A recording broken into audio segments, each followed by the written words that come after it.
Энэ хүнийг Тогоо гэдэг. Өвөр Монголын Шилэнгол аймгийн Шулуунхөх хошууны малчин.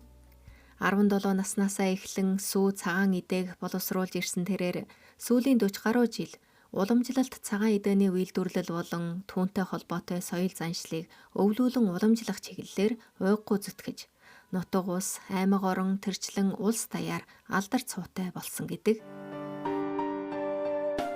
18 онд би нэг улсын төсвийн өглөө уламжлалт боллоо гэсэн сайхан мөрөдлийн олж тусаж авснаас хойш өөрөө ч их чармиж ажиллах болсон. Улам ч илүү нэг түлхэж хүчтэй болсон.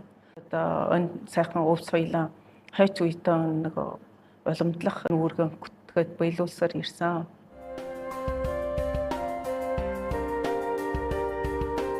Тогоо 2000 оноос хошууны төв Шант суурьнд хаан идэ нэртэй уламжлалт цагаан идэний үйлдвэрээ нээж байсан бол өдгөө үйлдвэр нь өдөрт 1000-аас 2000 кг цагаан идэ үйлдвэрлэх хүчин чадалтай болж жилийн ашиг орлого нь 2 сая гаруй юунд хүрчээ.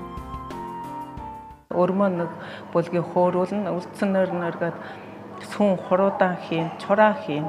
Тэгээд шар усан бол ботлогоод нэг жилийн бас шар усны бүтэгдгүн ааруул гэж хийж. Өрөм шардаас жоохойгоод одоо ирэхэд 10 төрлийн цагаан идэ гараад ирнэ.